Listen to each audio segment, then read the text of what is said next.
Good evening, everyone. I'm so happy to have you here, and I'm honored to host this salon with Rebecca. I'm Violeta Kristof. I'm a math teacher, and I work with Interintellect, where we host this sort of conversations where we think together, often with a guest that whose work and remarkable presence and originality really take the conversations to a very sparkly, but also deep and also impactful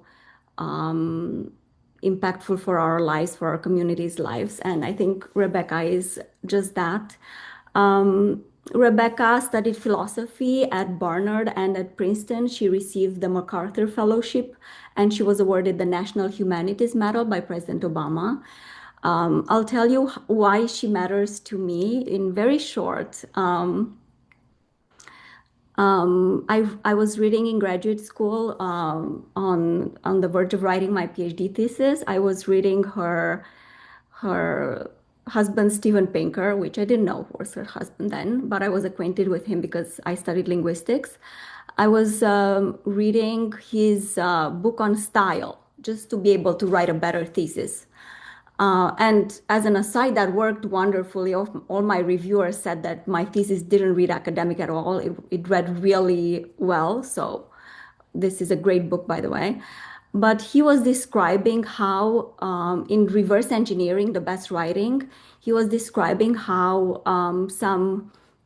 for a reader, for a passionate reader, a crisp sentence, an arresting metaphor, a witty aside, or an elegant turn of phrase are life's greatest pleasures. And for me, this is how it feels to read Rebecca's writing.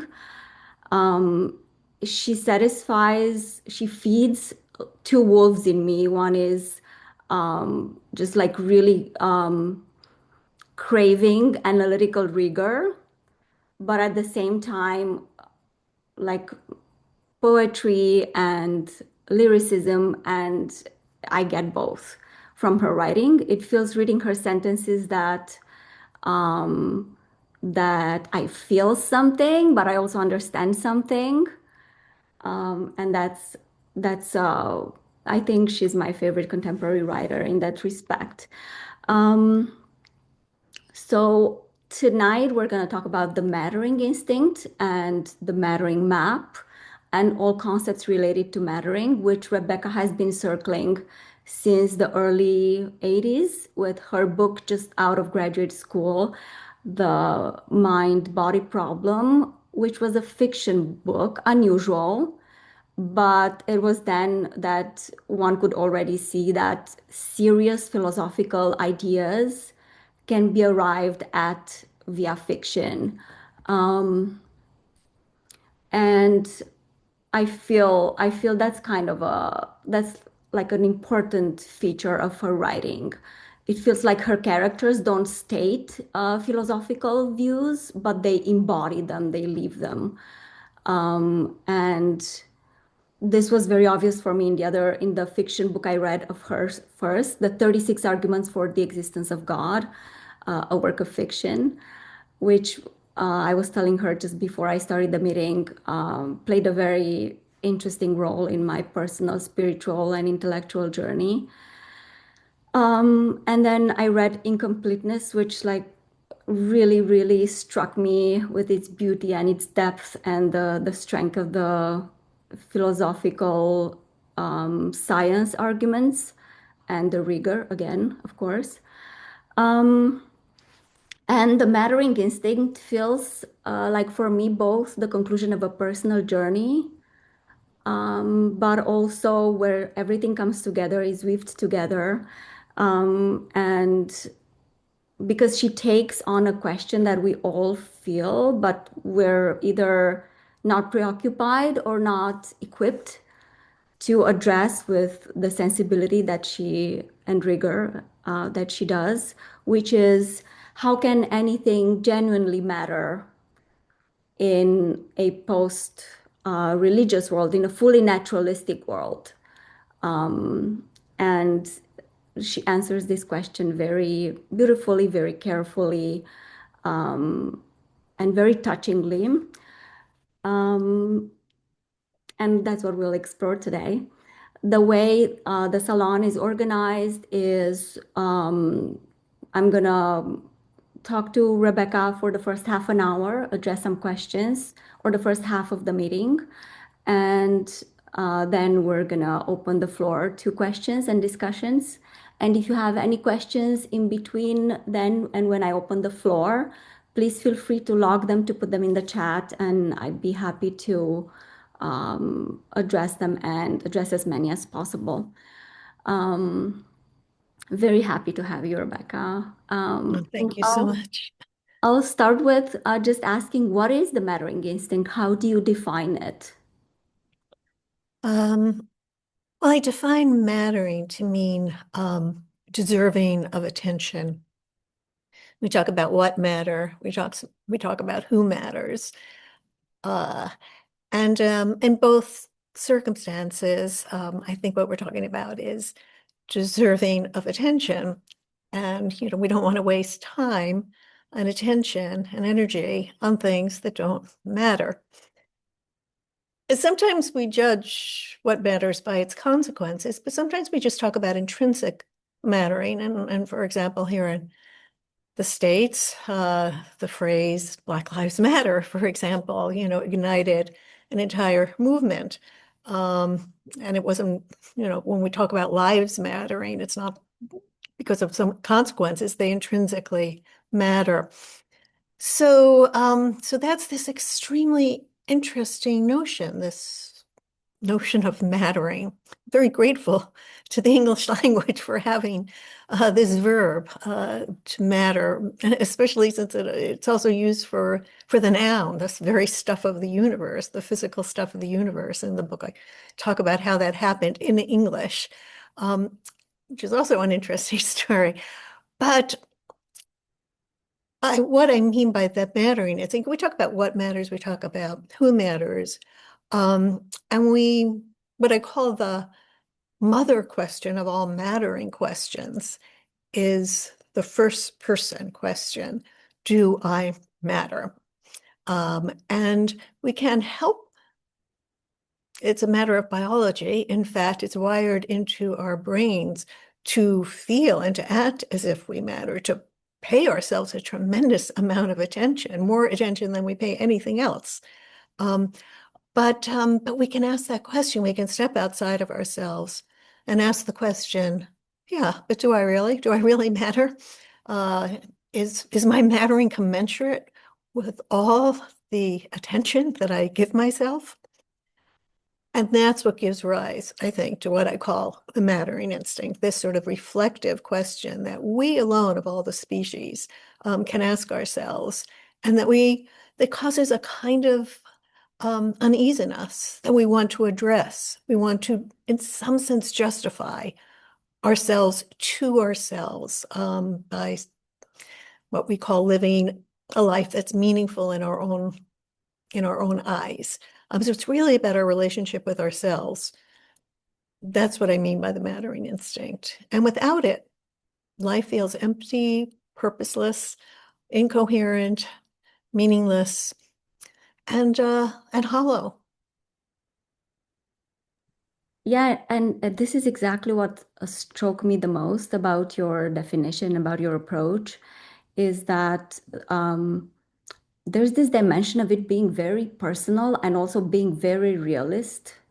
It's not like you really zoom in on, do we matter for ourselves? And then do we realistically matter? Do we objectively, like how we are like on the side of self-delusion many times, even in evaluating our longest, our self-esteem, our connectedness.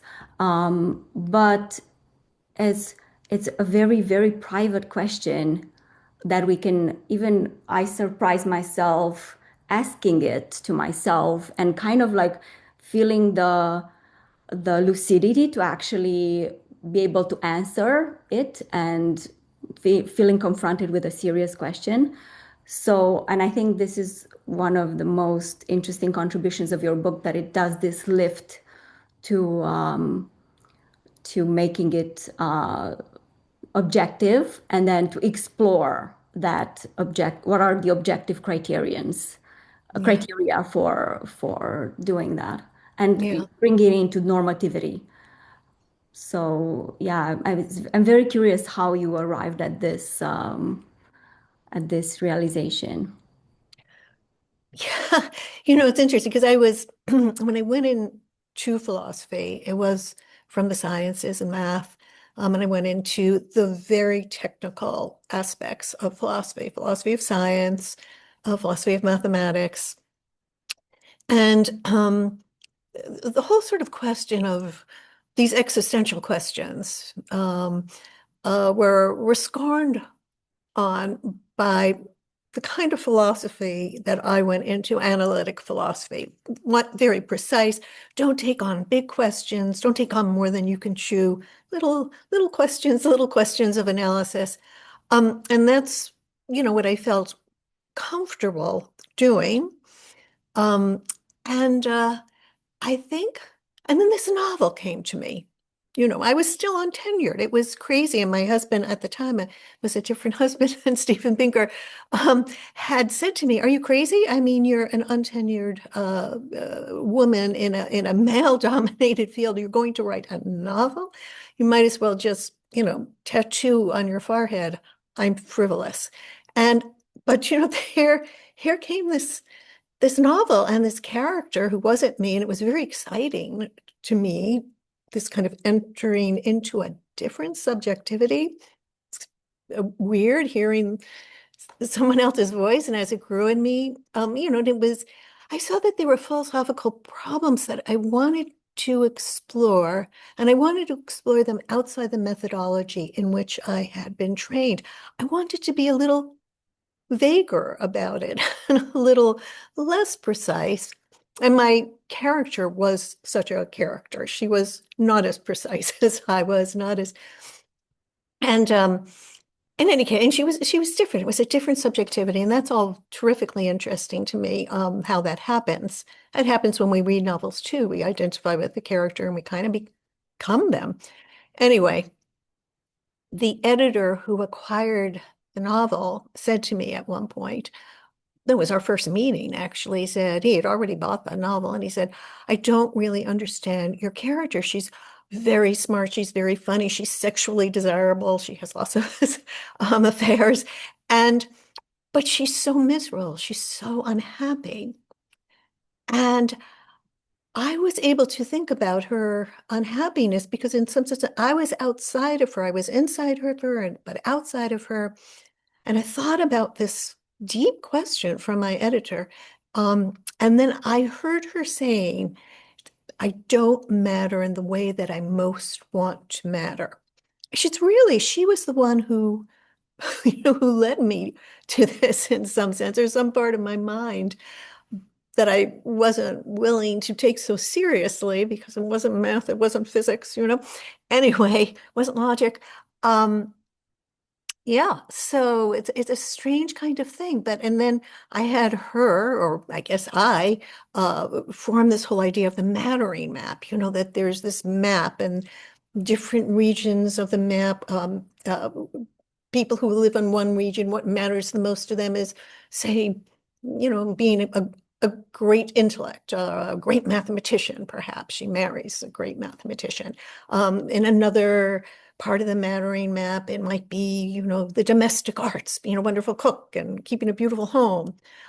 There are all sorts of regions of the mattering map. And, the denizens of these regions all agree this is the way to go about living a life that matters.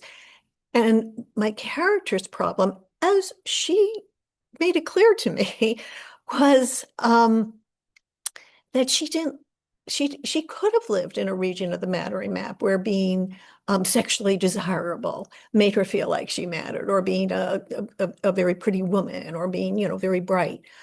But that's not where she lived.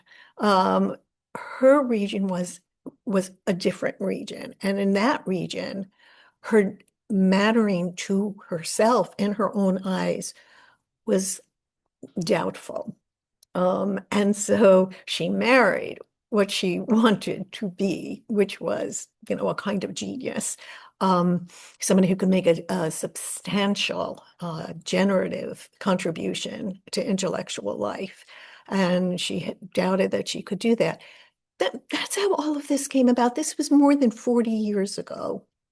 And one way or the other, it leaked into all of my books, but never the whole big theory that slowly began to develop in my mind about this. And I spoke to tons of people. If you sat next to me on a bus, sooner or later, I was going to be probing you about, and where are you on this mattering map? And what is it that that gives you your reason to get up in the morning and get on with your life? What energizes you? What kind of failure would make you doubt that you're going about your life in the right way?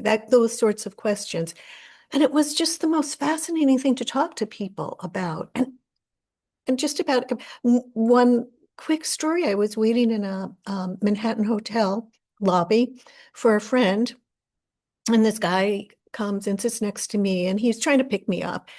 And I started talking to him about mattering. It turns out he was a pickup artist. That was his what I call mattering project. That's what made him feel like he mattered. The more women he picked up, he had stats and rules, and he had read the books on it, and that was his.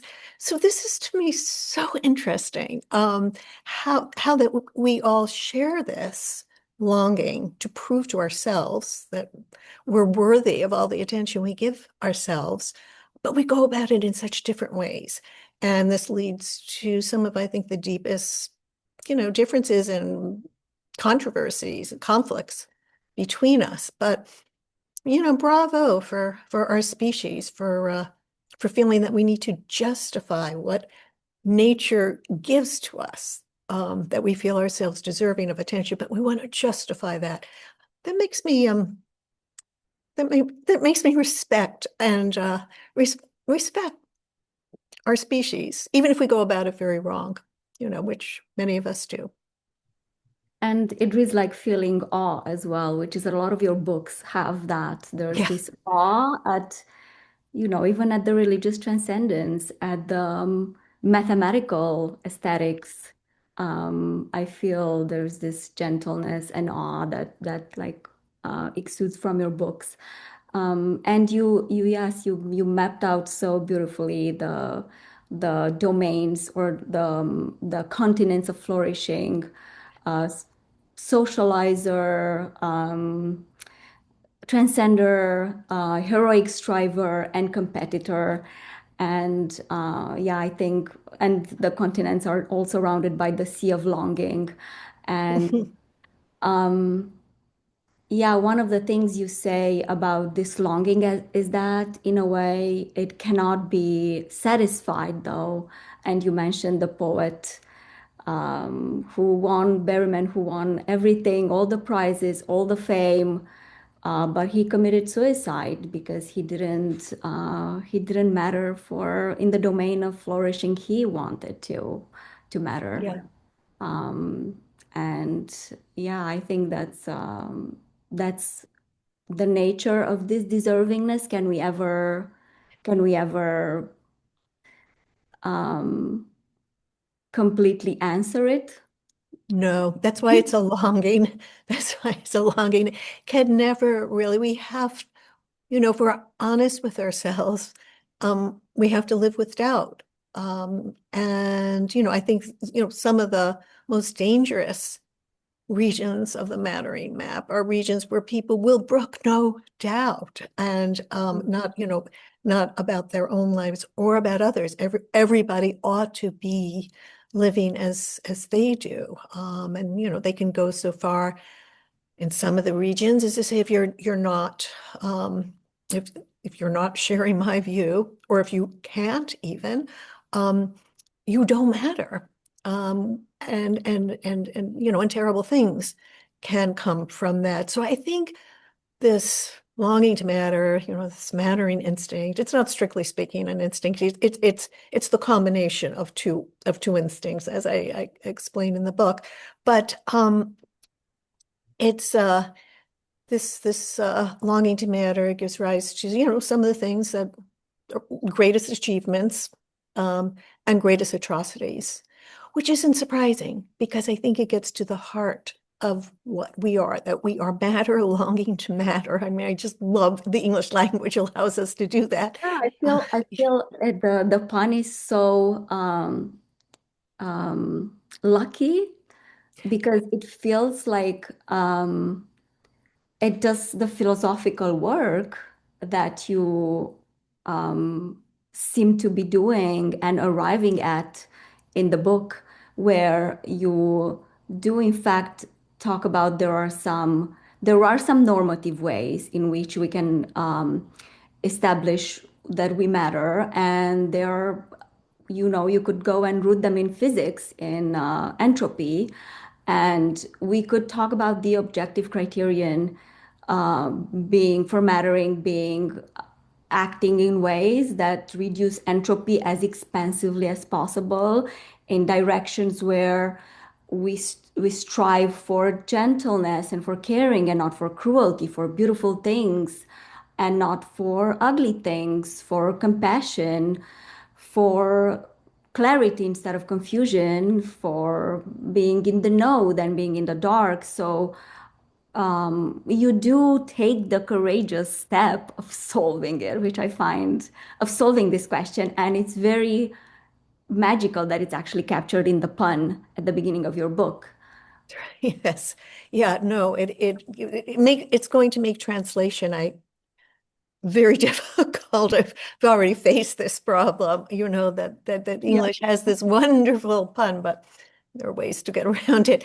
Um, yeah, I start with entropy. I wanted to give a very naturalist account of everything. It's often felt, and I've worried about this through much of my life, that science, has sort of undermined our mattering and undermined, you know, objective ethics. That how can we have, the universe is indifferent to us. How do we know that anything matters? How do we know that human life matters? That it seems a valueless universe. And so, I very much love science. I love physics in particular. I've always felt that was wrong. And so I wanted to start with the supreme law of physics, which is the second law of thermodynamics, that in all closed systems, that is, systems that don't have recourse to um, external energy, they're on the road to disorder. That what entropy is nature's way of keeping score of disorder, and disorder is always increasing, and all systems, eventually run out of energy. The universe itself is going to run out of entropy. It's going to end in what's called the heat death, thermal equilibrium. That seems a really dismal story, and here we are, these poor creatures longing to matter in that physical universe. But I really have always felt that there is something to be gotten out of that picture that could actually help us to distinguish between better and worse ways of trying to establish our mattering in the universe. Basically, I mean, as I try to show, the longing itself starts with entropy, that all living systems have to be resisting entropy. Entropy actually means transformation from within. That's what it literally means. So if a system is not going to fight against entropy, it's just going towards disorder, destruction, death. And then, and decay and becoming one with the environment, disappearance. So all the laws of biology, as the great physicist Schrodinger showed, And also Boltzmann, a physicist who I spent a lot of time talking about. He's one of my heroes. Um, so especially because he wasn't appreciated in his age, I just have a real soft spot for great thinkers who weren't appreciated in their days. Um, so all living systems are constantly in resistance to entropy. And so, of course, those biological creatures, biological organisms that have evolved attention, of course, the bulk of the attention is going to be on them and their fight to against entropy, to get external sources of energy, food, sunlight, the chemicals that we need, that all living creatures need. But only we can step outside and say, are we worth it? And so it all starts with entropy, all the laws of biology and of the way our brains work. It all comes from the battle against entropy. But I think that that can be used for trying to distinguish between better and worse ways of living your life. If you're working with entropy towards destruction, towards, increase of suffering and death and sickness and ugliness, um, well, you're not on the side of life. What life is resistance against entropy. So it seems it's a better way to live your life to be in resistance to entropy in your own life, uh, but in bigger ways as well, in general. So there are some people who live in such a way. I look at certain people, some who I've had in my life, and some who I just read about. I think they're entropy on two legs. I mean, wherever they go, there's more disorder, more suffering, more destruction, more death. Putin, for example, if you think of what he's doing to the world right now, this is a terrible way to be living your life. And then there are people who are on the side of life in resistance to entropy. That's better. That's better. Everything worth living for requires resistance against entropy, knowledge, love, truth, clarity, beauty, kindness, all of these things. So sort of instead of undermining our values, I think we can appeal to entropy to encapsulate what we sort of intuitively know. That we know that these certain things are better than their absence. Sorry, that was a very long story, but um, This is fascinating, and it brings me to the idea that there's like many of us look at it as a zero sum game, but there is plenty of mattering to go around and adaptations that we could take on to not view this as a zero-sum game and not to view it scarcely but abundantly. And you mentioned two sages who, one is the Rabbi Hillel and Rumi, who Hillel says, if I'm not for myself, who will be for me? But if I'm only for myself, what am I? And I think this is a quote you have in my favorite book of yours as well, if I'm not mistaken, the 36 Arguments. And I'd add also Romanian Orthodox mystic, Christian mystic who wrote from the prison cell, from a communist prison cell, that every the ability to he gives abundantly, and he gives the ability to discern in every person that God calls to love, the same call for love. There's an abundance of it, and he wrote this in a prison, in a communist prison. what's his name? It's Nicholas Steinhardt. So I think he was an ethnic Jew Yeah, I from think I know his Transylvania. name. Yeah, He wrote yeah, the Journal of Happiness, the Journal of Joy, translated sometimes. yeah, yeah. but he talks about this abundance as well. And there's also this Transylvanian monk, Chaba, Böte Chaba, who saved 3,000 children from the streets. And he also says, like, there's always plenty to go around, and then he gives it. Yes. Yeah, Uh, this is this and you know the of these four types that I talk about, the transcenders who think of it in sort of cosmic terms, mattering that it has to come from a transcendent source, from God, if or some sort of spiritual presence. Um, and many of the people who I talked to, and I was born into such an outlook into a very religious household and believed it, I guess, for the first 12 or 13 years of my life. Um, but uh, yeah, so, and this is a very strong source of mattering, and often gives a great sense of certainty. But it's a sort of a sense that, you know, that which created, the stars above and the moral order within created me for a purpose. I have a role to play in the narrative of eternity. This is a very grand sense of mattering, and I know how it feels. mhm, Because I once very much held that view. When I felt like I had sinned, it was terrifying, but I felt it mattered to God Almighty, so it's a very strong sense of mattering.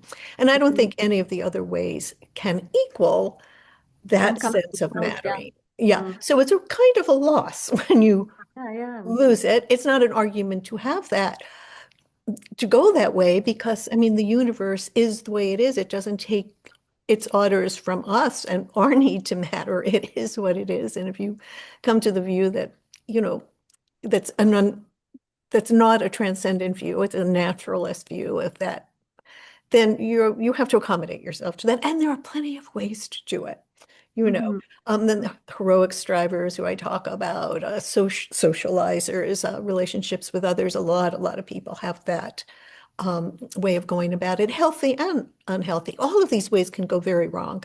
Um, Mhm.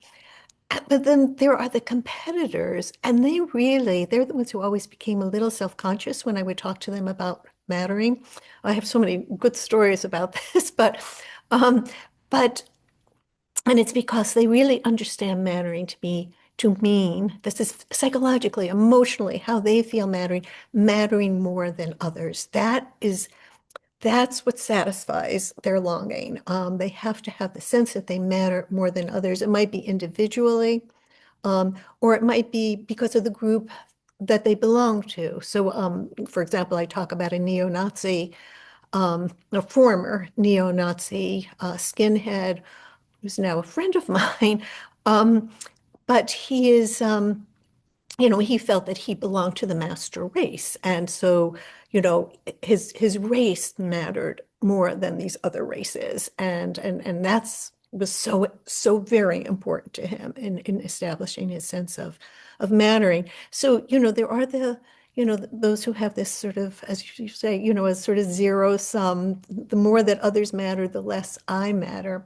And and even that, you can have a mattering a mattering project that goes very well. There's this one scientist that I know of, an excellent biologist, who won a Nobel Prize. And this mutual friend of ours had said to me at one point, X, I'll just call him X, X was happy for all of 15 minutes in his life when he got the call from Stockholm. And then it occurred to him that other people have also gotten the Nobel Prize. He wasn't happy anymore. That's a competitor, but he did good work. He made his contributions to science. So even that can go very well. Mm.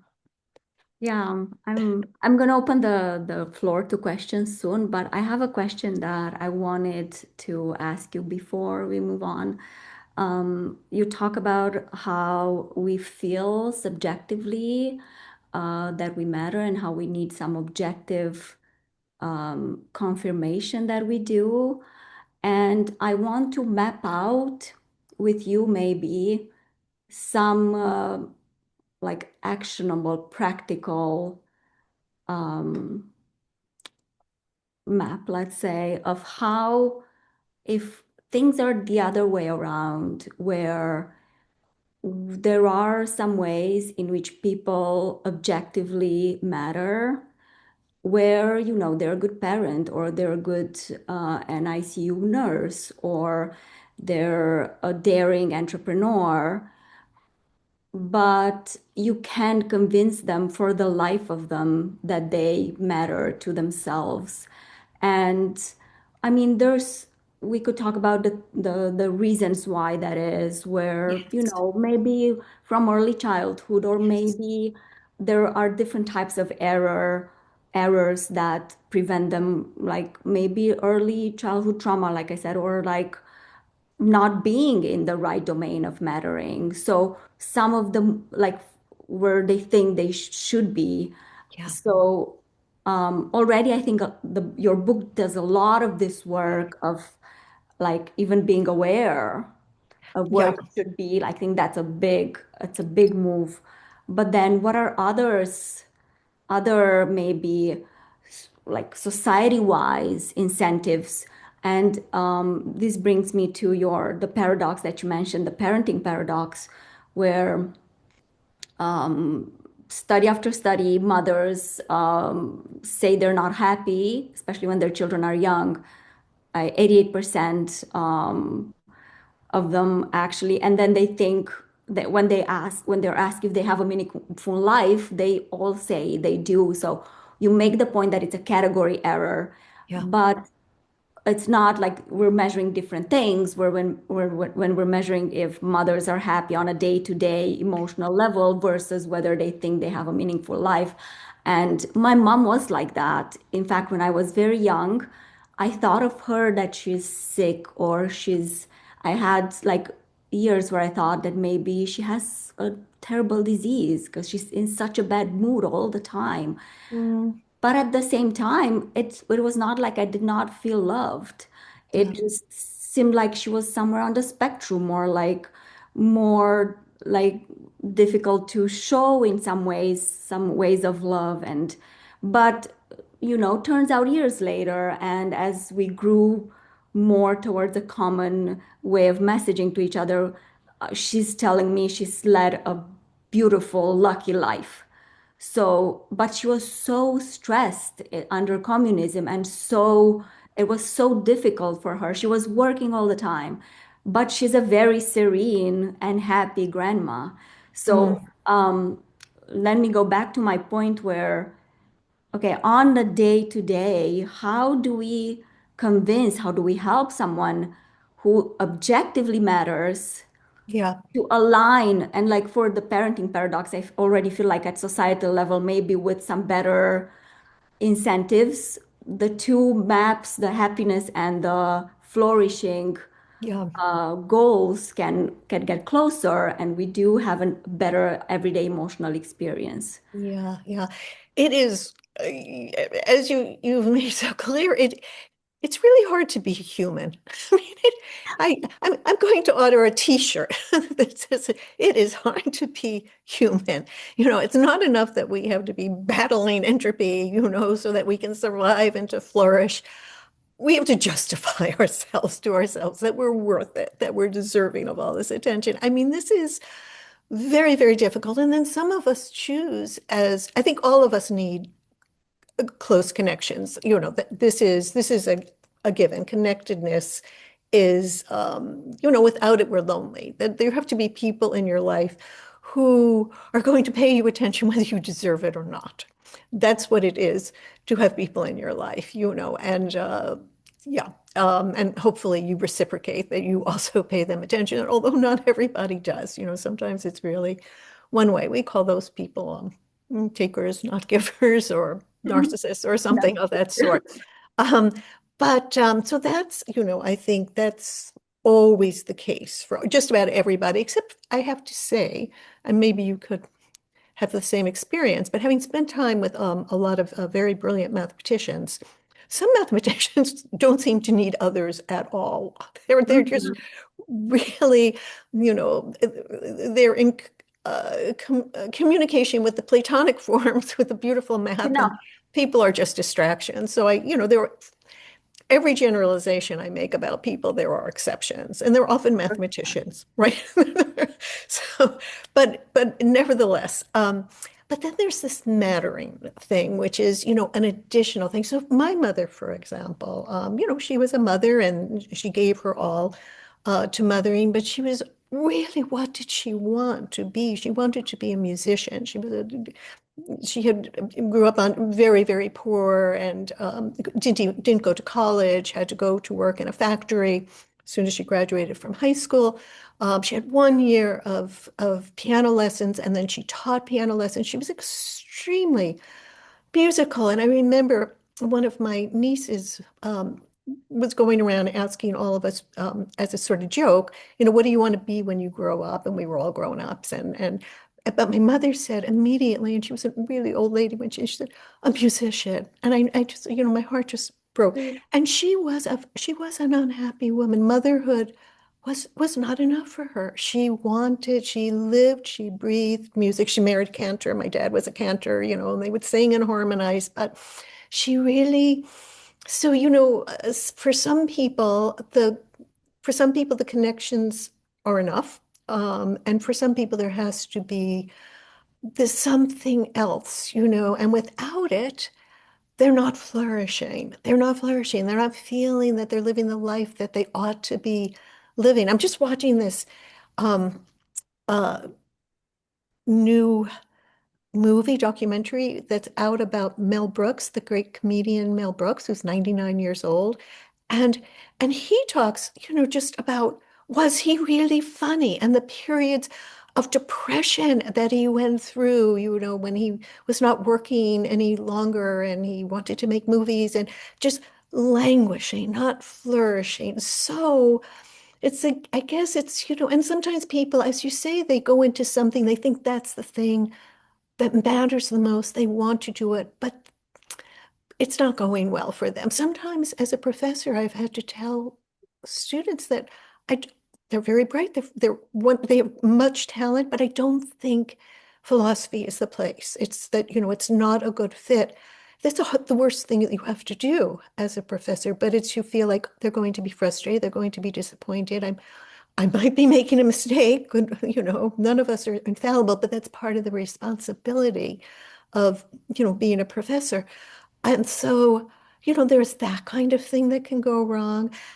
Sometimes society just doesn't value the thing that you are made to do. The thing that makes you feel as if you matter is not valued at all by society, and you're treated as if you don't matter. And that's very painful. There are just so many ways that this can go wrong, which again, the lesson is let's recognize this in each other, how difficult this is. Why don't we try to be making things a little easier for one another instead of, grabbing like a bunch of children for all the mattering and leaving other people out. Um, this is not the way to carry on. It's not right. It's not morally right. But it's just, again, it's very hard to be human. It can go wrong in so many ways. All the more reason to regard each other with compassion, mercy, and help. Yeah. And to avoid this universalization that we tend to think that what matters for us matters Yes, for exactly. somebody else. And I think even recognizing Yes. that mental move that one can do after reading your book about like recognizing different, like even in the smallest of contexts, but also in the biggest of contexts, the way women or men over get this oversimplified caricature understanding in popular culture. And I think we need to develop some sort of cognitive guardrails where we allow ourselves to see what really matters, kind of hard and impossible in today's culture. But many a woman heroic striver has led a very disappointing, suffering, full of suffering life. And you mentioned James's sister, Yeah, an extraordinary example. yeah, She grew up in this family with a couple of boys who are geniuses, and they were encouraged to pursue, and they were able to actually do that leap. William James in particular, and yeah, his brother's success. And then she was just a hysterical woman, wasn't she? exactly Despite right. being just as talented. Yeah, right. She had that same kind of talent, that heated mind, heated intelligence, creativity, but being a Victorian woman. And this is, this is the story of, and I tell the story of Scott Joplin as well. He's known as this great ragtime composer. But his ambitions were so much larger. He created symphonies. They're lost now. Two operas. We have the score for one. We don't have the orchestration. Treemonisha. It was a great opera. He was a person of color.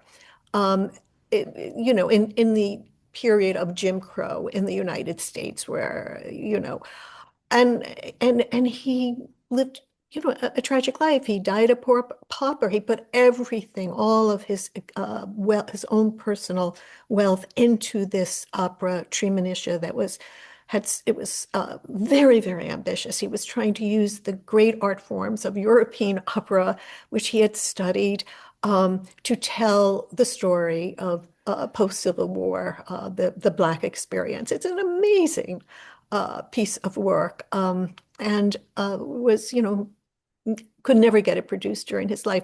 So sometimes there's just a misfit of society at large, and the way that an individual needs is driven to reconcile themselves with themselves, and which is what the Mannering instinct is all about, our way of trying to reconcile ourselves with ourselves. So there are just so many ways that can go wrong, and I think it's it would be good to try to reform society in such a way so that everybody, no matter who they are, feels like they matter, that there is enough mattering to go around. That would be a just society. That's what we mean, I think, by a just society. This is great. I want to open the floor to questions. I'm gonna go more in the background, and I'll ask everyone who wants to who will ask a question to give like just a very brief introduction for themselves. Do you want to start, Marcus, with your question? Yeah, sure.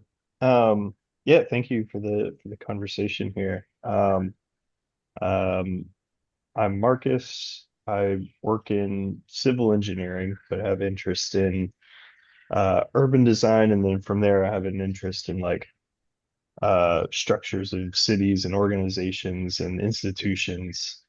Um, but yeah, I put a question in the chat when you were mentioning the this former neo-Nazi who seemed to like he was able to like change um maybe not what his purpose was, but like how like the path he was like taking to get there. So yeah, I wanted if you could speak on like, is the mattering like, is this like your life purpose, your destiny, it's like immutable, or are there ways to realize it? Um and maybe too that in like a Jungian sense that you have like archetypes, right? You have like a the normal way and like a shadow way, right? So like sometimes these mattering things can come out in a negative way, but maybe that same instinct, if you're able to find like the healthy and positive way for it to come out, that you know does the underlying purpose change, and then the way it comes out into the world change. Yeah. So yeah, I actually in the book tell stories of many different ways that people have changed in the course of their life. I think it's the biggest change that we can make, really, because the story, the narrative of our life really changes as we change what our mattering project is. But if everybody whose story, and I change, I myself, I mean, I saw my life in terms of the religion I was born into and the way that I had been taught that I would best serve God. Um, and that changed for me, but nobody changed the way my friend, the ex-neo-Nazi Frank Mink, changed, as far as I know. And it was, um, he, he really had thought in terms of, that the world had gone topsy-turvy. That's what, that those who truly mattered had their mattering taken away from them by these unworthy groups, um, and uh, and that his whole life purpose was to put the mattering order to rights, and to fight. And he was violent, and he was arrested at 17 as a felon. He did terrible things. He did do terrible things, and he interestingly, because of personal relationships, first when he was in prison, he became friends with two Black guys, and they were. It was a close relationship. It was a bonding relationship, and so he saw that, um, that yeah, that they were people like himself, and not inferior. But he hated the Jews more than ever, he said, because that was the one thing that was tying him to his old world view, because without it, he would be lost. This was his whole purpose. And then he met a Jewish person who really helped him, gave him a job, told him he was worthy. And and at first he was extremely angry at this guy because it was separate. But his whole rest of his life has been, in some sense, lived in to do penance for the first part of his life and to try to rescue other people from this. Those who he calls wobblies. I think this is his term, that they're sort of wobbling on these cults, on these ideologies of resentment and hate. This is a person, and he actually converted to Judaism. He's a practicing Jew, but he tells me that I'm a bad Jew and I'm going to hell. But he doesn't really mean it. He doesn't believe in hell. Anyway, yeah, this is a person who changed tremendously. But there are other stories. I mean, there is another guy who I profile in the book. He was a terrific musician and studied the classical guitar, was very talented, got fellowships in the best conservatories. He couldn't make a living from it. There are very few slots for classical guitarists. They don't write concerti for classical guitar if you don't. You either make it as a soloist or you're playing for bar mitzvahs and weddings.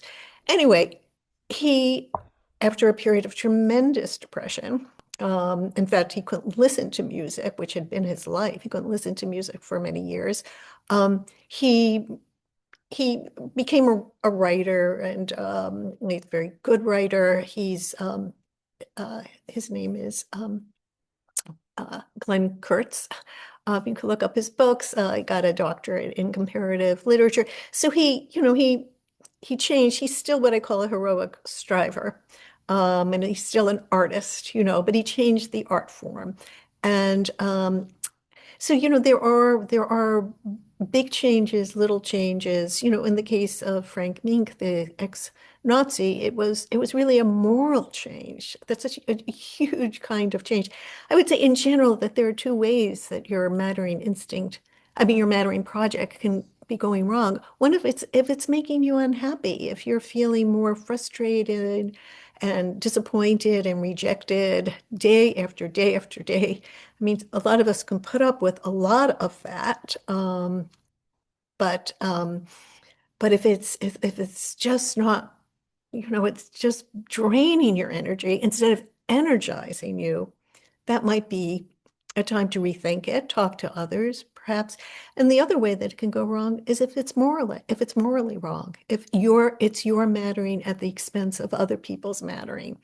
You may feel great, but it's morally wrong. If I decide in order for me to matter, I'm going to invade Poland, you must stop me. I must be stopped, even though it would make me feel good. S I actually don't want to invade Poland.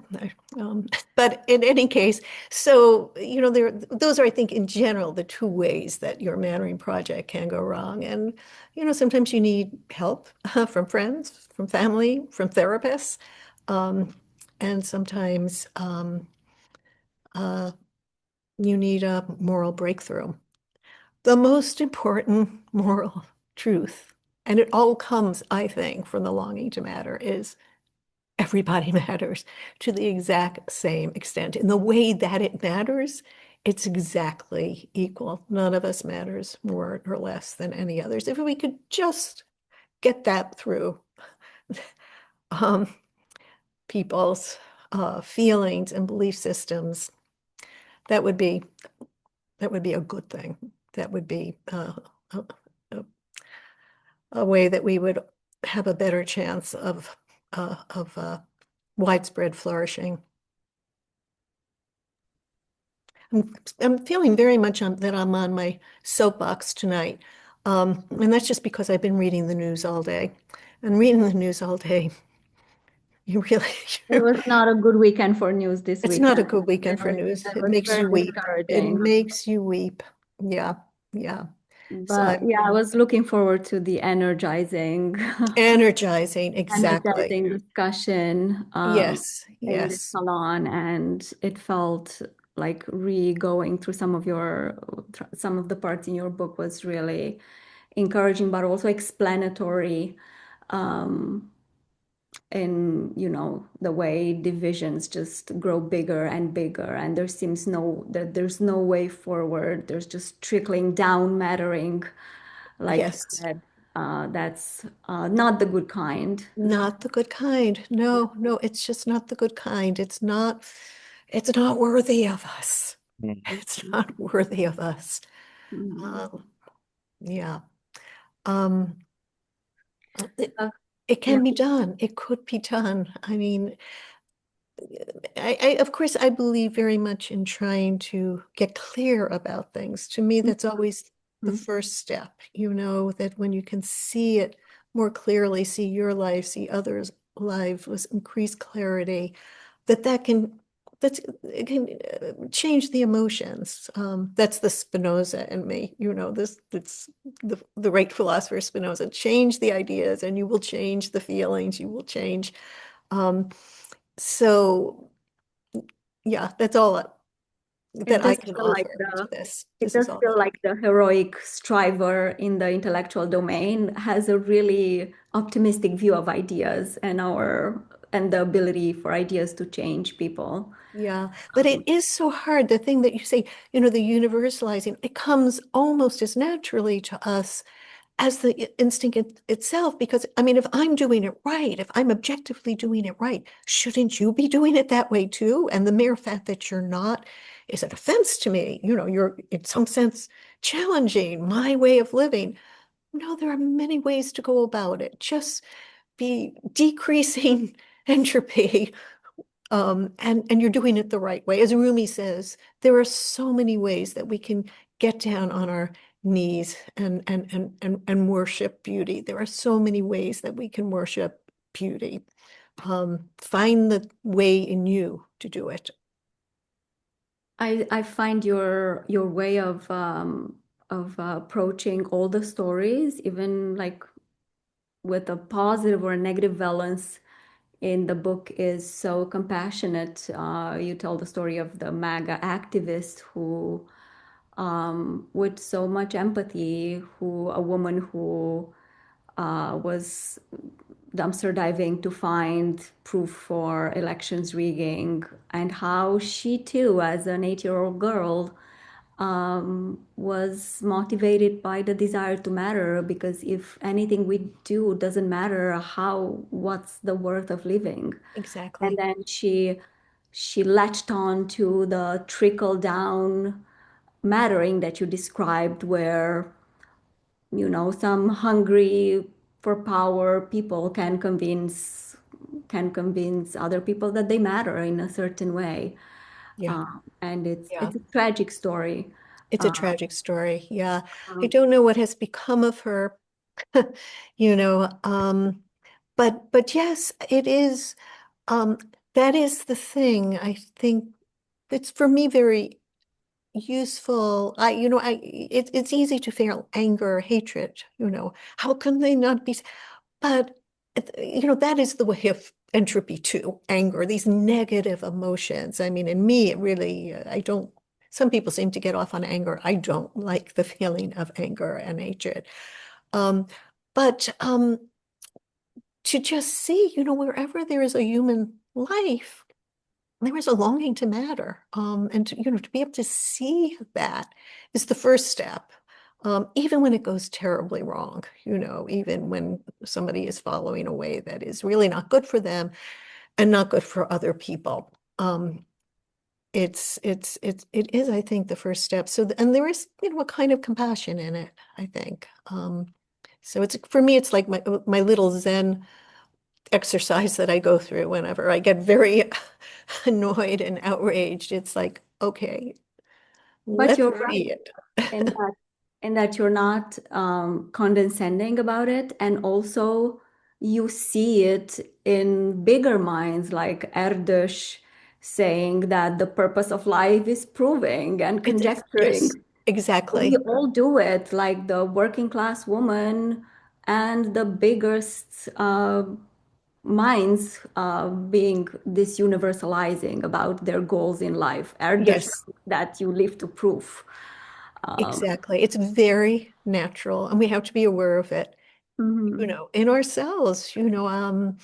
When I see people making ridiculous, philosophical mistakes, and I'll feel annoyed as if that's okay, that's very important to me, not to make philosophical mistakes. That's not the most important thing for many other people. And or the mother who says, if you don't have children, your life is meaningless. I mean, we all over the bed.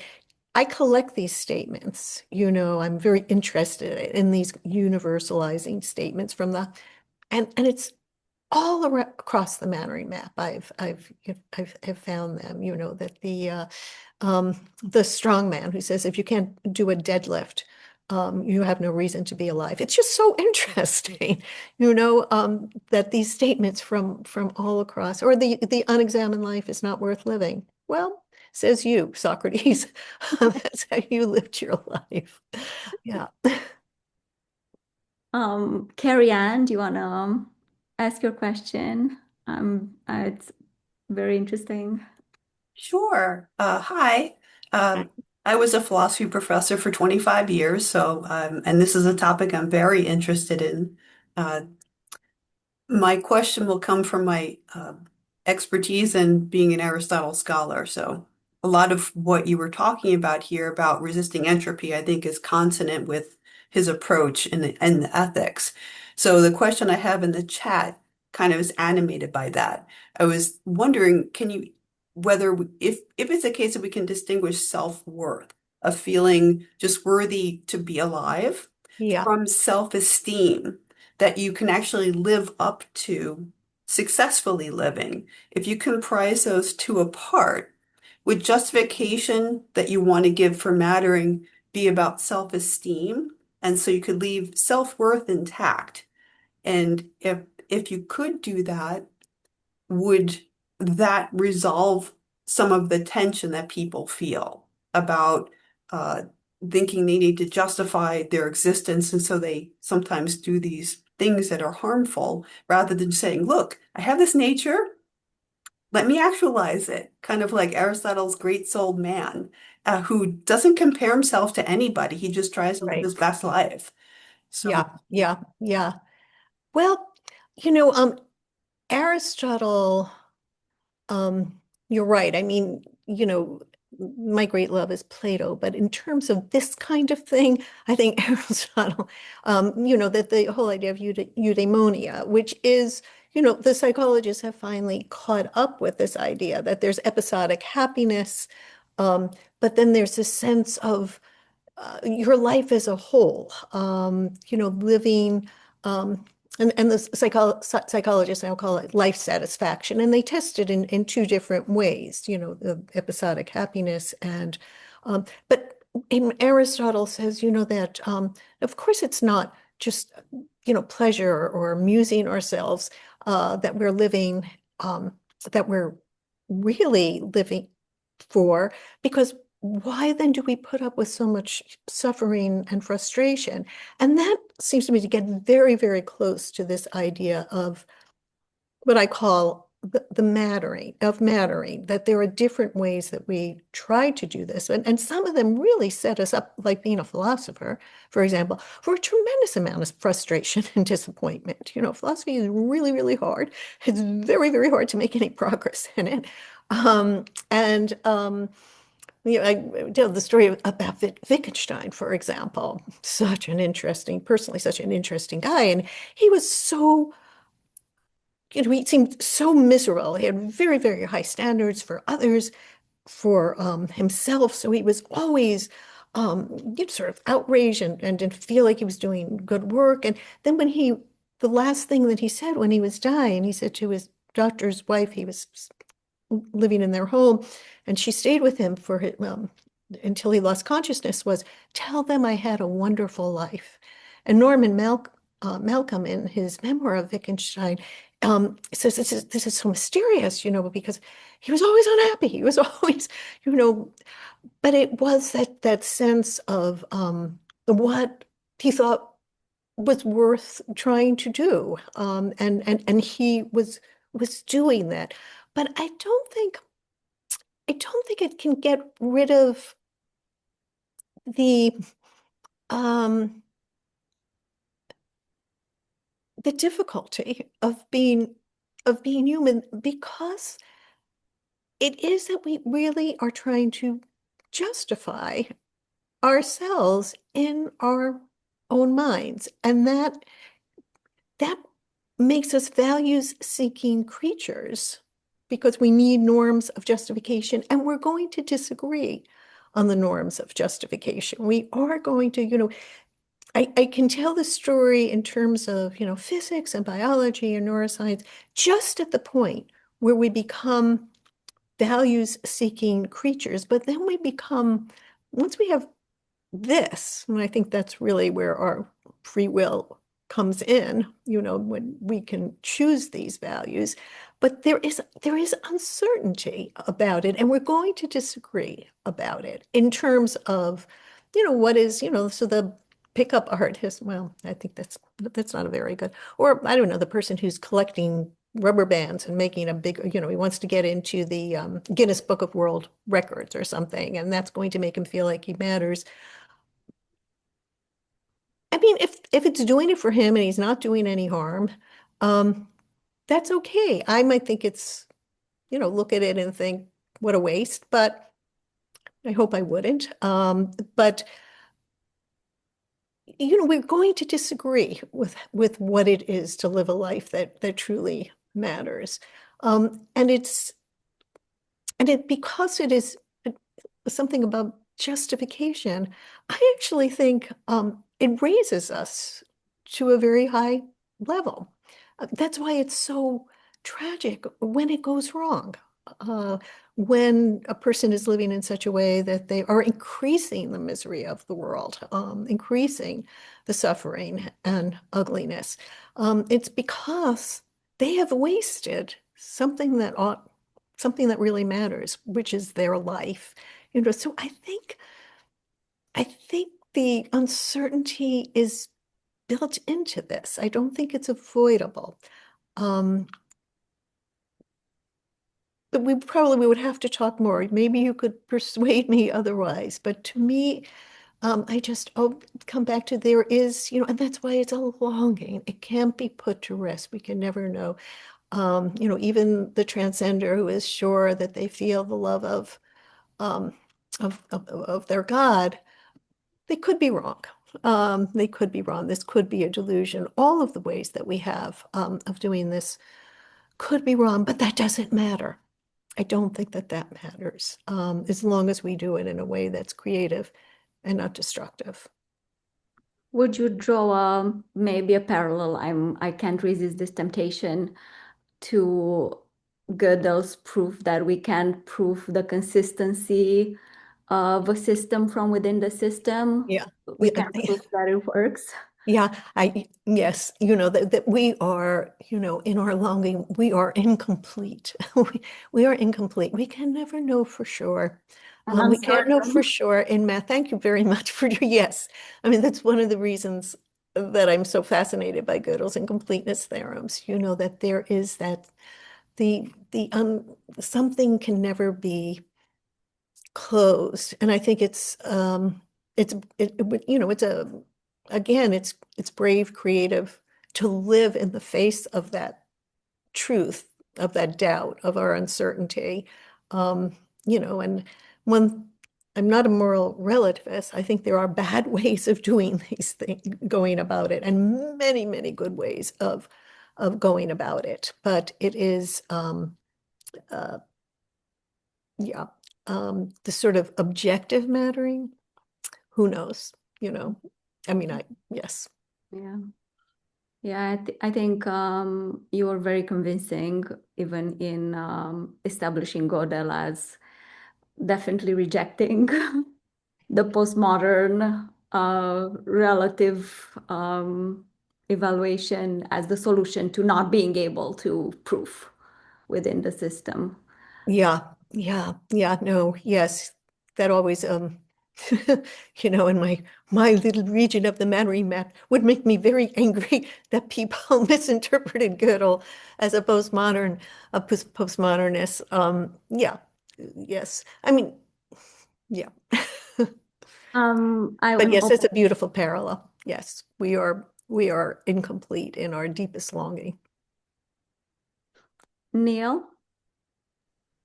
Hi, I'm Neil. I work in marketing.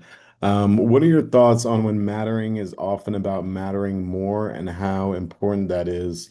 One of the reasons I asked this question is because I feel like, especially kind of in the art world and probably other places, you see these incredibly self-realized, quote, successful people. And oftentimes they'll take a shot or an obvious jab at another artist having their moment. I've seen that time and time again where it's like, why would you do that? And they'll claim their words are taken out of context, but it's very obvious. And I don't know if that's about the need for a rivalry, if that's, about capitalism and there's so many allotted slots for these people, or, whether that has to do with, just polarization, but I'd love to hear how you speak to that. Yeah. So yeah, it's really very interesting. I've read a lot of the psychological literature on competitiveness, and there are actual tests, that the psychologists have devised that can test how competitive people are. And some people, they really are very competitive. They need to do better. There are different ways of competitiveness. But some people really need to feel that they matter. They have to matter more. They're made that way.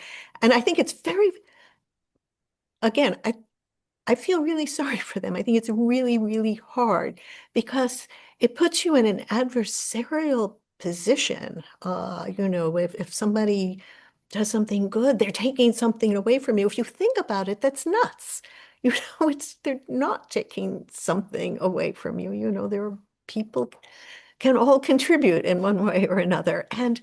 But it's just the way some people that is their psychology, that they really and even Bobby Fischer, it's a lot of athletes have this feeling, and a lot don't. I tell stories of um, uh, various athletes, and their world records are broken by other people, and they applaud that because it's progress for their sport that they loved. So there's just so many variations here. But we think about artists are often very competitive, and you're right, to the extent that some other artist is being recognized, something's being taken. I know I think they should go to therapy. I do, because it's just not a good way to get through life.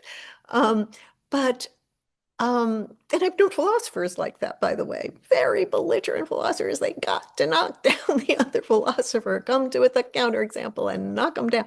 It's like it just all over the place. But chess, Bobby Fischer said, the greatest moment of pleasure in chess is when you see the other guy losing his will to live. This is it's just an amazing statement, right? So yeah, they can be a pain, competitors, and um, but they can also do great things, and I don't think it is fun to be such a person, like that Nobel Prize winner that I mentioned, that who said he's getting the Nobel Prize. And and it's like, but other people have also gotten it. And so you can't ever rest on your laurels, not even Nobel laurels, right? You really, yeah, I don't know. I mean, it's the one continent I understand less about, that I can observe it. I took those competitive tests, and I do rate very, very low on competition. I'm not, so it's like I don't feel it in my bones what it's like to be, whereas I do feel the other things, even the pickup artist. I feel like I understand. I understand him, but yeah, I don't know. It's I also look at it as it's somewhat like, oh, I'm there, but for the grace of God, go. I'm glad I'm not a competitor. Yeah, it seems it's like the less individualistic pursuit, in fact, to be a competitor. It's you do attach your meaning to others, and you are at the hands of others and at the hands of comparing yourself to others. So it seems like less fun and even harder to satisfy. Yes. So it's unfortunate, like you said. I feel to be very focused on yourself in this like mattering project is perhaps more interesting, but also harder and harder to do without the proper guardrails, cognitive, I think, that that could protect us from the assault of culture these days, be it wars, be it slop, be it cognitive vectors of attack. Um, and Marcus, you mentioned this loss that we might find ourselves at because of AI.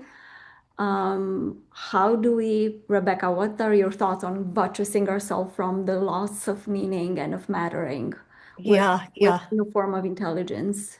yeah. Just This is a recently, real big one, and it's actually the thing that I want to most think about going forward is how AI is you know has great potential.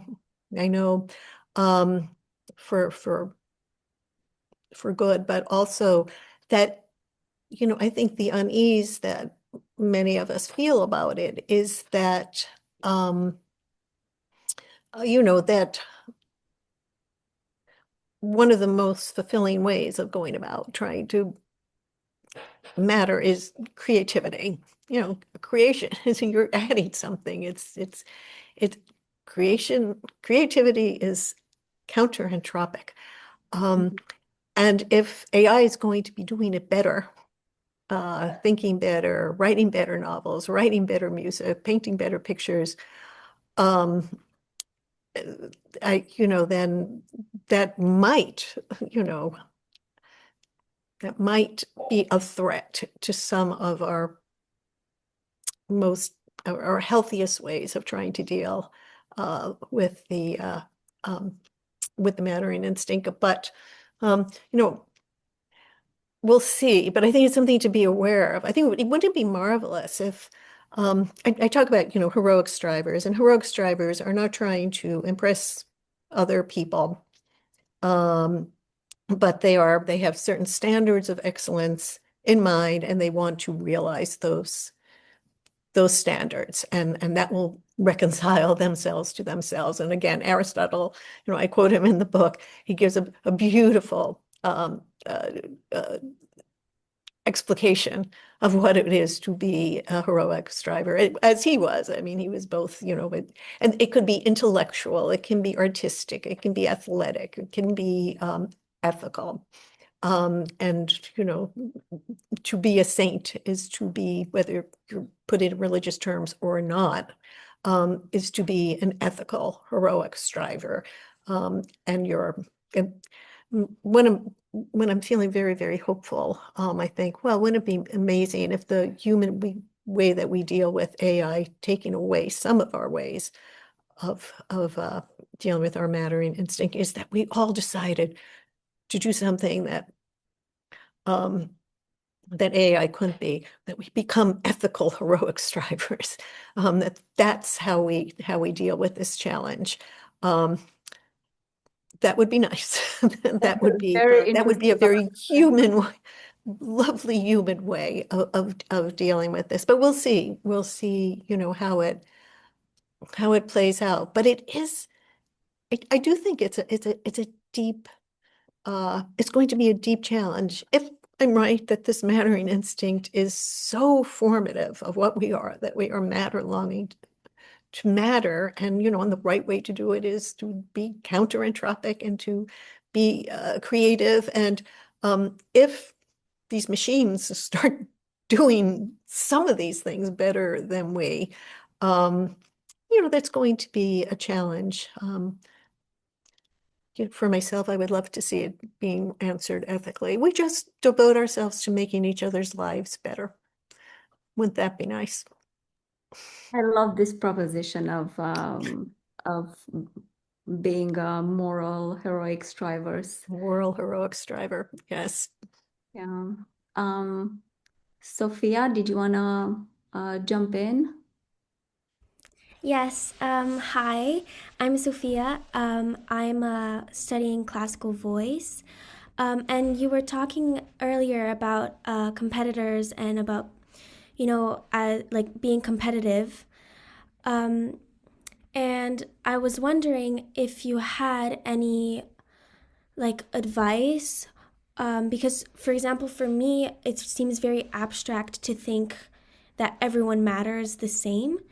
And is there something that made the switch in your mind that, kind of helped you get past that? Yes. And, me too, because I so value, a certain kind of thinking, making progress in your thoughts, getting greater perspective. Um, and, and of course, that there are certain people who are heroes to me, who, the great thinkers who did that really well and pushed the species forward in terms of knowledge and clarity. Um, and those are the things that I value. So, but there is I think it has been really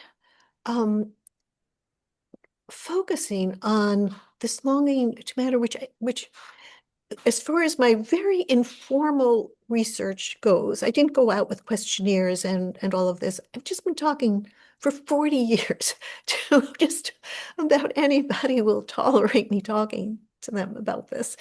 That to see, how this longing in every human life, and a longing that brings justification into their lives, which is, I love animals very much and spent some time in Africa with a friend of mine who studies chimpanzees, and he was Jane Goodall's student, and he's, and I love the chimps. I really, and I saw a lot that was human in them, the way the mothers stared at their babies, the eye contact, and I could see so much, but no chimp ever running for the fruit trees or fighting fighting for survival and flourishing, never stopped and thought, hey, do I deserve this? Why do I think that I have a right to put myself before other people and try to survive and to flourish? And what's it all about? And what's the purpose? And I'm going to die. And what's it all mean? No, only we do that. And just about everybody I've spoken to does it? I think, in terrible situations, war-torn situations, but no, even actually that mother who I end the book with, this Chinese mother who grew up in the worst during the Civil War in China, and in such chaos, such anarchy. Life was so insecure, and she was so impoverished. She was a garbage collector. That she had her Mattering project, the thing that made her life worth living, and it was rescuing babies who had been thrown out. It was during the one child policy in China, and all these female babies were put out to garbage because if you could have only one child, you wanted it to be male. She had thought about what is, in these extreme circumstances, what is it that made her life worth living, and that gave her the greatest sense of life satisfaction. She raised more than 30 babies, and the other babies whom she found homes for. I mean, just talk about being counter-entropic and pro-life, So to me, this is, such a hero, right? A heroic, ethical hero. But to see, like, in everybody, that this need to justify, to try to live a life that they can justify in their own eyes is just itself, to me, a sign of how much they matter. That humans do this. My chimps, they don't do this, but we do it. And that makes living a human life, really, really hard. We take on an extra burden. There's something estimable in that. I think that's what, when we talk about the intrinsic dignity of human life, which always seemed to me like an empty, sophistical phrase, I think that's what we're really just gesturing towards. It's this is very dignified, to try to justify our own lives. There's a dignity in that. It's estimable. And that's what I sort of concentrate on. And even if they can't tell a valid from an invalid argument, or they're, the things that I think are so important, and there's something terrifically, it matters. It matters that they want to matter, that everybody wants to matter to themselves. I think it's beautiful. Does that help at all? It's a thing that I understand exactly what you're saying, and I have to fight it in myself because, I have these goals and I think they're important, but yeah. Yeah, no, but definitely like that everyone matters and wants to matter to themselves is definitely something that that I'll think about. They want to matter, they do matter to themselves, but do they really deserve it?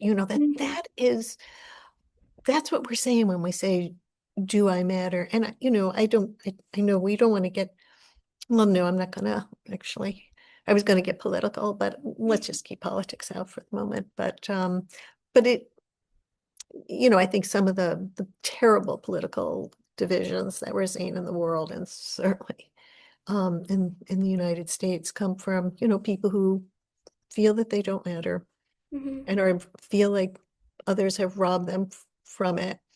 I've got to say that, I'm very much a Democrat, but when Hillary Clinton had said, the rest of them are deplorables, this was politically a terrible thing to say, and it was, morally a terrible thing to say. We can fall into that kind of thing, and it's, we have to, I think we have to fight it. I know that I have to fight it in myself. Thank you. Yeah, I'm just thinking, like, do you find it like people who can't carry a tune? Do you feel like somehow they're, what's wrong with them? Yeah, I mean, I feel like it, now that you tell me, I have to think about it more before I Yeah. say anything. Yeah. Yeah. Carrie Ann? do you want me to ask Rebecca about her best recommendation for a novel? Sure. Well, especially given that you're a dual philosopher and novelist, I'm Yeah. wondering, apart from your own novels, what do you regard as the best bannering or meaning of life novel that you've read that you could recommend to us? Oh, so I love old novels. I'm not so up on contemporary novels, and my favorite novelist is George Eliot. Middlemarch is my favorite novel. I think she had you can feel the machinery of a real ethical thinker moving behind the stage, not in a, yeah. I, I love all of her and novels. And in fact, I've taught Middlemarch. Do you like Middlemarch as well? Yes, yes. Not as much as Jane Eyre, but Middlemarch is up there. I love Jane. Oh, Yes, I love Jane yes, Eyre yes, too. yes. I love Jane Eyre as well. But I had just finished Middlemarch, um, reading it. I think I don't know if it's for the second time when that novel occurred to me, my first novel, out of the blue. I just heard the first line of this novel. I'm often asked what it's like to be married to a genius, and I was married to a very smart man at the time, but I'd never been asked what it was like to be married to a genius.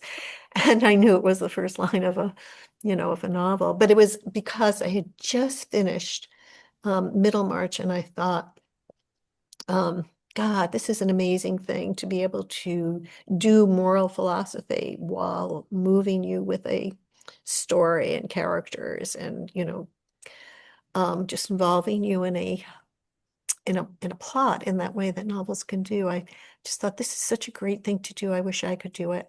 And then there came that first line. So that was a gift that I got from George Eliot, I would say. And I just dropped in the chat if you're I also love like 19th century novels, typically more than contemporary, but one contemporary one I came across is called The Elegance of the Hedgehog. Oh, I've heard of that. So you It recommend that? Yes, I've taught Okay. that in ethics courses before, and students really have loved it, related to meaning in life. So Okay. I give it a will I will read it. Yes. I'm always, interested in reading uh contemporary novels. My daughter has a very good novel called The Possibilities. Um, and she's both my daughters had been philosophy majors. They had no choice, I think, but she's a psychologist, and she is also a novelist. But it's kind of yes, I would call it an ethical novel. Yeah, The Possibilities. But I'm her mom. So All right, we'll take max one more or two questions. Rebecca, we're a little bit past the time if you'll allow us. yes, of course. And then we'll back up. Trey, did you want to ask something or anybody else wants to ask?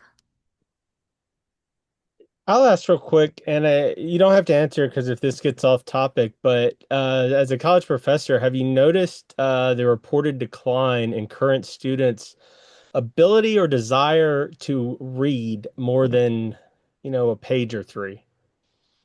Oh, that's such a good question. And the answer is very simple. Yes. Yes, yes. There really is, I'm not teaching now.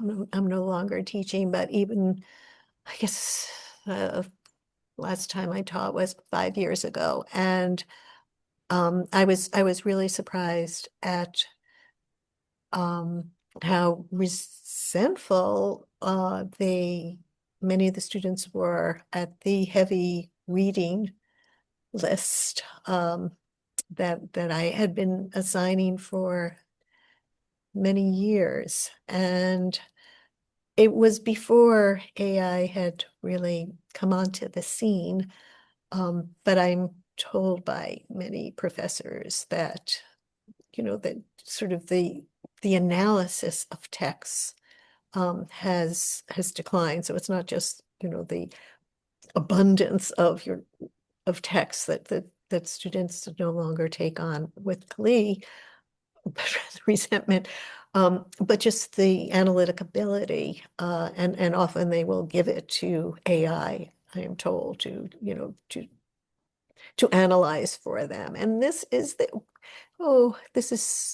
so bad. They are so cheating themselves of a capacity that will stay with them for the rest of their lives. I mean, to be able to critically analyze text, words, see, if the argument holds up, what are the hidden premises, what this kind of close textual analysis to be able to master that art is, I think it's one of the most important things to master in one's education.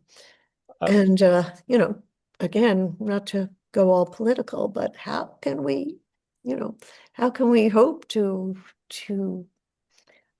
withstand the propaganda that's thrown at us if we don't know how to analyze words and see the argument and see how seeming arguments are, can manipulate and fallacies of them. So it's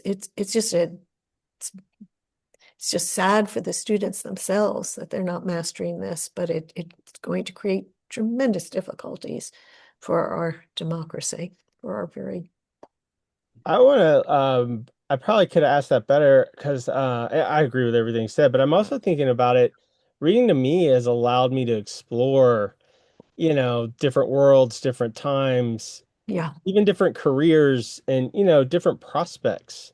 yeah, Use all my habits. yeah, And just basic stuff that I've never felt can come across, I guess, in film, TV, what have you, and definitely not in, 10-second clips. My goodness. But yeah, it yeah, almost seems like, so to relate it to purpose, it's like reading a novel is, one of the best, easiest, most accessible ways to kind of explore purpose. And if they're not going to do that. yeah.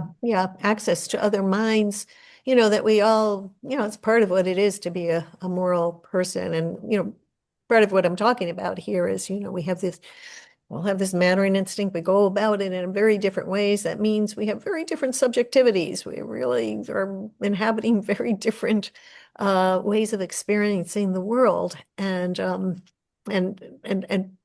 of we talk to people, we try to get information from them, but there's the capacity for imagination, to imagine your way into other lives, which I think there is some psychological evidence that is strengthened through reading fiction. And it's such a joy. Yeah, I don't know. To have to inhabit your own mind day in, day out, 24/7. I already know what it's like to be me. I want to know what it's like to be other people. And it's, I think that is, that gives great joy, great pleasure. I mean, I think evolution has endowed us with this capacity. We are gregarious creatures. We have to get along with one another. We have to depend on one another. It's good to have the capacity to imagine your way into other lives, and in fact, we can feel pleasure in that, and fiction is playing off of that, and it strengthens the capacity to do that. Yeah. So I guess, some novels can be, I've set myself, I asked AI, what are some of the books that the extreme right are value and are buying at great quantity. And I got the name of some novels, and I'm going to read them as a way of trying to understand Yeah, I think these other subjectivities, but yeah, I'm going to read them. I think it's going to be hard. I read Mein Kampf. That was not much fun. Um, but you know, Hey, when you do, I'd love for you to come back and report that. oh, okay. I'm thinking of actually, yeah, doing it and writing something about it because yeah, I think it'll be interesting. It will be a path into, yeah, but Mein Kampf was very interesting in that, oh, oh, the longing to matter is so raw and naked in it, and Adolf Hitler really felt like he didn't matter, and he made his mattering one with the mattering of the nation of Germany, and caused a great deal of horribleness in doing so, but it's so naked in Mein Kampf. Mein Kampf meets my struggle. It was a struggle for mattering. So, as I say, great achievements, great atrocities. That's because it gets to the heart of us. Thank you. But thank you for your question. I mean, thank you for all of your questions. They're amazing. it's very inspiring, Rebecca. Your pattern of not letting off this, understanding the other, and just in defense of Zoomers and their short attention spans. That has been my approach to also having three teenage children. Sophia is one of them, by the way. Yeah, yes, yes. Um, even there's something even in the short clips that's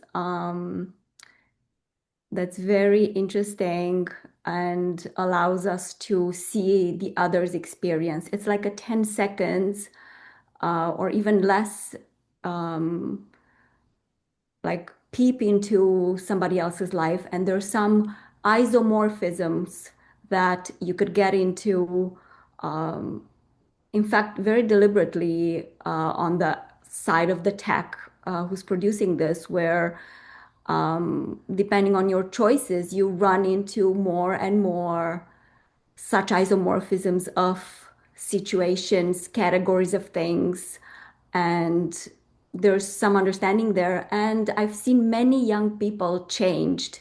Somebody very close to my family who just got on the right algorithm with some little pushes that we helped. Mm. And I'm not completely pessimistic about Good. those cycles Yeah. because there's a lot of wholesome material too. Um, Oh, and maybe with the right entry, and maybe it's just me being perhaps feeling that we're going to be defeated if we're not working with this. But it feels like there are some vectors of success by entering in the right cycle. yeah, yeah, yeah. Well, it's here. It's with us. And so I think I like your saying that because we have to find um enriching and expansive ways of dealing with this with the technology that it's upon us.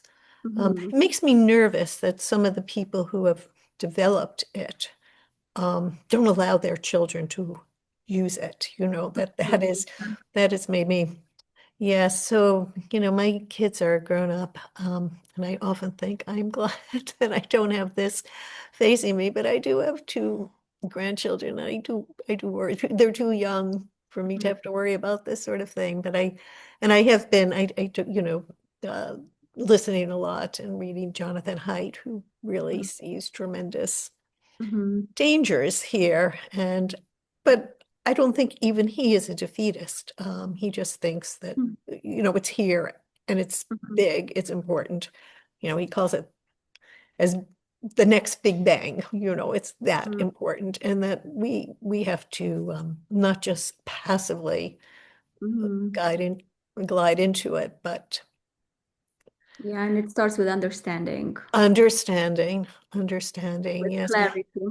Yeah, I mean, that's the thing that I'm worried about.